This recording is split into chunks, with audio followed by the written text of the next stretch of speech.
Nous avons tous appris en calcul différentiel que si une fonction f de x égale x carré, alors sa dérivée, notée f' de x, sera bien sûr égale à 2x. Et si par contre nous avions une fonction nommée ici comme étant f de x égale à x cube, alors vous savez tous depuis longtemps que sa dérivée sera donc ici 3x carré. Car nous avons tous appris en calcul différentiel cette magnifique proposition qui affirme que si une fonction est x exposant n, alors sa dérivée sera notée n multiplié par x à la n-1. On l'a appliqué, on l'a vraiment appliqué excessivement souvent, mais sans trop réellement savoir pourquoi. Quel est son fondement? Quelle est la preuve qui découle de cette magnifique proposition en calcul différentiel? Aujourd'hui, je vous propose deux preuves. D'abord, une première dans cette capsule et une deuxième dans la capsule qui va suivre, la partie 2. Mais pour comprendre cette magnifique proposition, son origine, sa belle preuve, tu sais pourquoi elle est bel et bien vraie, il y a un préalable excessivement important que vous devez connaître. La factorisation, mais pas de n'importe quel type de différence. De différence de carré, de différence de cube et ainsi de suite. Vous remarquez bien que pour factoriser les premiers termes, c'est très simple. C'est une différence de carré où nous avons tous appris que les facteurs s'obtiennent rapidement comme étant ceux-ci. A moins B multiplié par l'autre facteur A plus B.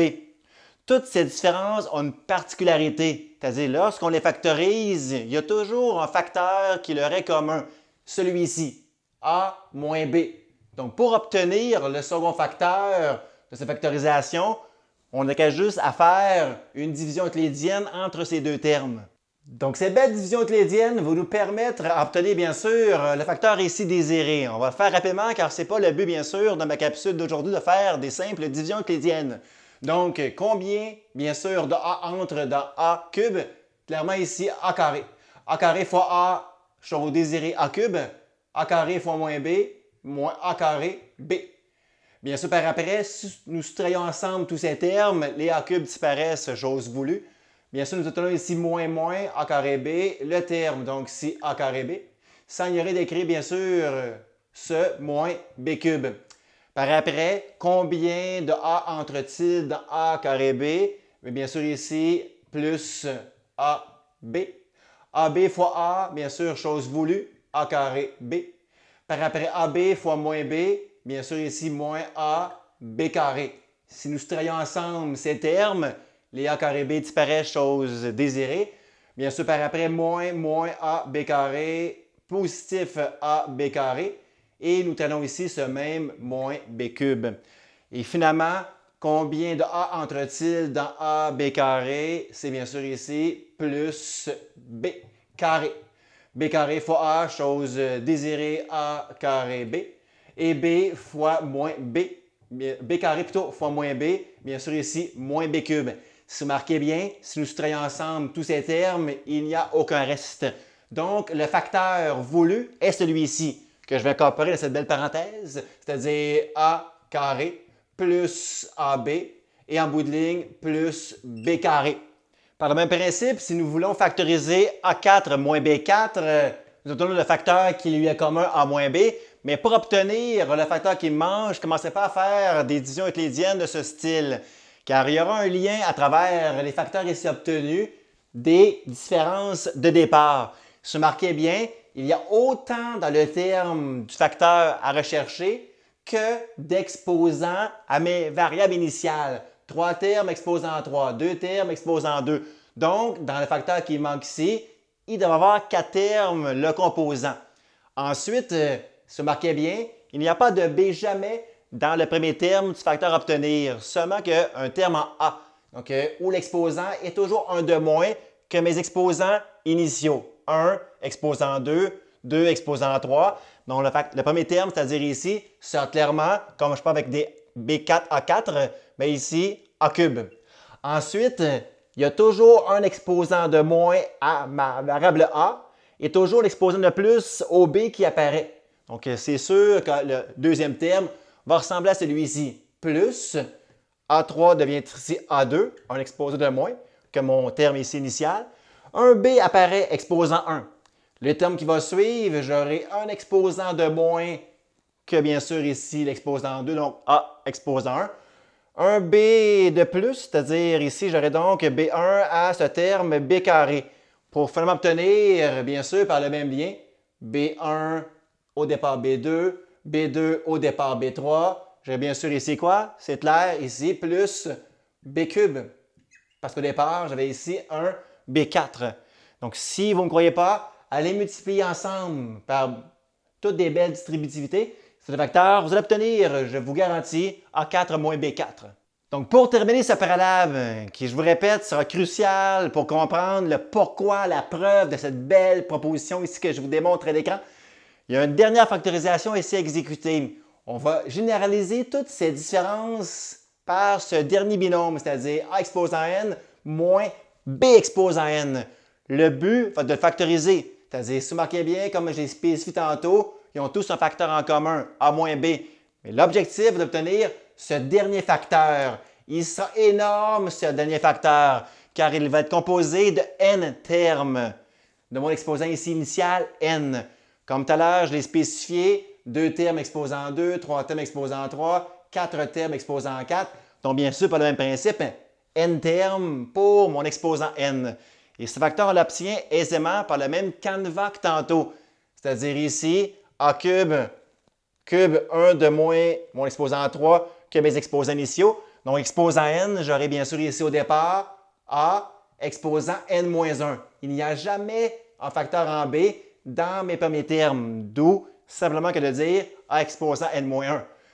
Sommé par après, par le même principe, j'obtiens ici le terme qui suit, 1 de moins que mon exposant ici à mon premier terme A, c'est-à-dire ici A cube, A carré, A exposant n moins 1. J'aurai donc ce premier facteur, A exposant n moins 2. Un B apparaît toujours dans le second terme, comme c'est le même principe ici. Mon second facteur, c'est B. Donc, voici mon deuxième terme. Par le même principe, je continue. 1 de moins dans mon exposant ici en terme A, c'est-à-dire A exposant n moins 3. B devient ici un exposé de plus, c'est-à-dire ici B carré. Plus, blablabla, plein d'autres termes, bien sûr. Mais assurément, mon dernier terme sera juste un facteur en B, comme on l'a spécifié tantôt ici. B exposant 1, 1 exposant 1 de moins que 2. B carré, 1 exposé de moins que B cube. B cube, un exposé de moins que B4. Donc, Bn, un exposé de moins que n. Donc, j'aurai simplement qu'à le dire ici, B exposant n moins 1. Donc, voici mon dernier facteur. C'est vraiment ce genre de factorisation par ce beau préalable qui va nous permettre de comprendre le fondement de la proposition de tantôt.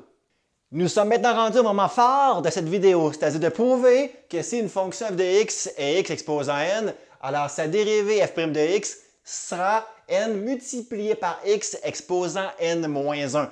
Je vous rappelle qu'il y a un préalable important pour comprendre la preuve de cette belle proposition, c'est-à-dire la factorisation de a exposant n moins b exposant n que nous avons obtenu si bien tantôt ensemble. Et je vous répète que dans ce gros et dernier facteur, il est composé de n termes. Donc, pour cette première preuve, selon pas n comme étant un nombre entier positif. Et pour vous prouver que cette superbe proposition est vraie, donc on va se servir de ce qu'on a tous apprécié en calcul différentiel, la définition même de la dérivée, notée par l'expression du calcul de cette limite. C'est-à-dire lorsque delta x tend vers 0, de cette ici, magnifique expression. Mais pour faciliter un peu nos calculs, beaucoup d'enseignants en calcul différentiel transfèrent les delta x par h. Donc juste pour faciliter un peu plus l'écriture, je vais faire de même moi aussi.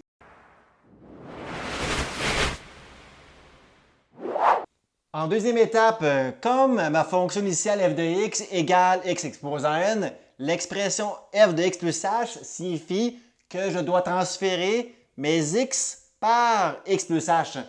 Ce que je vais faire ici à l'instant. Donc, l'expression f de x plus h est par conséquent x plus h exposant n.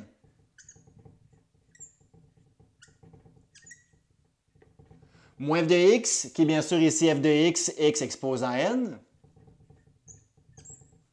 Le tout sur le même h initial. Ensuite, si nous devions évaluer cette limite, nous aurions un grave problème, car si h tend vers 0, cette expression tendrait ici vers x exposant n. X exposant n moins, pareil, x exposant n. J'aurais donc ici 0 à mon numérateur. Bien sûr, si h tendait vers 0, j'aurais ici sur 0. Donc, j'aurais une forme indéterminée de la forme 0 sur 0. Donc, pour lever cette indétermination, je devrais factoriser mon numérateur. C'est là que mon préalable intervient. Car si vous marquez bien, il y a un petit lien à travers l'expression x plus h exposant n, mon x exposant n, à travers cette expression. C'est comme si a était l'expression x plus h et mon b était ce x. Genre a à la n moins b exposant n. Pour bien le mettre en évidence, c'est comme si ceci était a, ce a exposant n, pareil ici. Et ce x, c'est comme si c'était le b de cette expression. Donc, en cette troisième étape, nous allons donc factoriser ensemble ce numérateur grâce à mon préalable acquis tantôt. C'est-à-dire, au départ, j'ai toujours le même facteur en commun à tous mes anciennes ici factorisations, a moins b. Comme a est x plus h et b est comme c'était ici x, mon premier facteur ici sera par conséquent le suivant, c'est-à-dire x plus h soustrait avec ce x. Voici le premier facteur.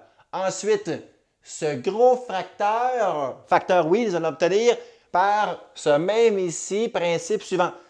A exposant n-1, comme mon a est l'expression ici x plus h, j'aurai x plus h exposant bien sûr tout ceci à la n-1. Plus, encore ici mon même x plus h, exposant 1 de moins, comme mon premier terme en termes ici de ce facteur. Donc, n moins 2. Comme mon b ici apparaît, ce b étant ce x, j'aurai aussi ce même x exposant 1. Je continue. Plus, ce même plus, a exposant n moins 3. Donc, j'aurai ici encore ce même ici x plus h, exposant n moins 3 également. X devient être ici x carré, comme tantôt mon ancien b devenait dans ce terme b carré, plus bla bla bla, ce même bla bla bla, oups, pardon, ici. Et mon dernier terme est juste en termes de ce b. Comme ce b était ce même ici monôme que x, j'aurai donc ici plus x exposant n moins 1. Voici donc cette belle factorisation. Le plus lourd est passé, car la prochaine étape, nous allons vraiment découvrir une chose fabuleuse comme par magie, la quasi-preuve de cette proposition. Bien sûr, dans cette limite, toute cette grande factorisation au complet est sur ce h. Donc, j'aurais divisé tout ceci tantôt, ce gros numérateur, par ce même h que dans ma deuxième étape d'au-dessus. Ensuite, nous allons juste simplifier ce premier facteur. Comme x plus h moins x, les x annulants, j'obtiens bien ici juste un seul h. Donc, je vais le simplifier au grand complet grâce à mes doigts.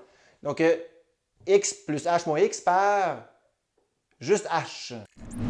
Et maintenant, oui, comme ce facteur h, je le divise par ce même ici terme h, ils vont pouvoir aisément se simplifier. Car h, oui, s'approche de 0, mais il ne vaut pas 0 pile. Donc, comme h ne vaut pas 0, j'ai le droit de ici simplifier ces deux h, bien sûr, ensemble. Donc, je vais même l'écrire ici pour avoir une belle preuve complète, car h n'égale pas 0. Et maintenant, comme j'ai levé l'indétermination de la forme 0 sur 0, je peux aisément évaluer cette limite. Pour comprendre, j'ai simplement réécrit ce dernier facteur ici que j'ai obtenu par simplification en cette quatrième étape.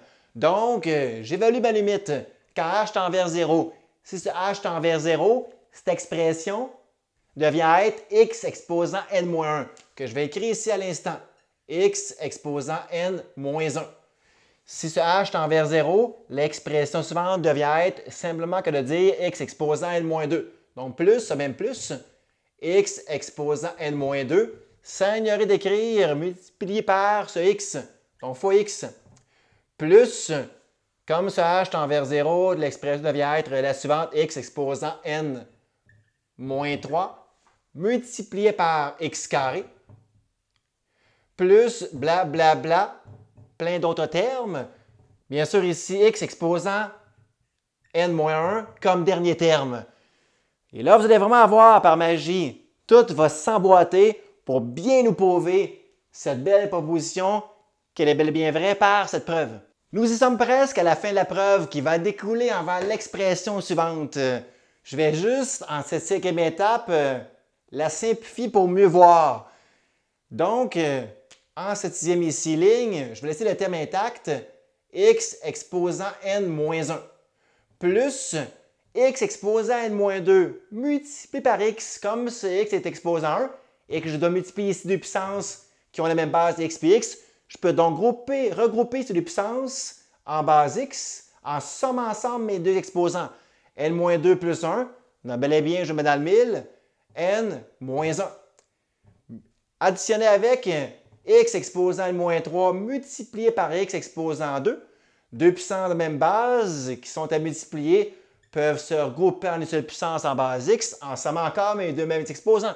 n-3 plus 2, j'obtiens l'exposant unique, n-1 plus blablabla. Ce dernier terme, qui bien sûr je vais laisser intact, x exposant n-1 de nouveau. Je pense que vous me voyez venir, tous ces termes, mais c'est le même. X exposant n-1. Mais j'additionne réellement combien de x exposant n-1? Comme ce terme, son origine provient de mon préalable, c'est-à-dire envers ce grand facteur qui contenait n termes. Comme ce facteur contient n termes, celui-ci qui en découlait contient également n termes. Donc j'additionne combien de fois x exposant n-1? Mais j'en additionne n fois ce terme x exposant n-1. D'où ma dernière ligne est la plus belle et donc ma dérivée, si chère à obtenir, on l'obtient en additionnant n fois l'expression que je vous pointe.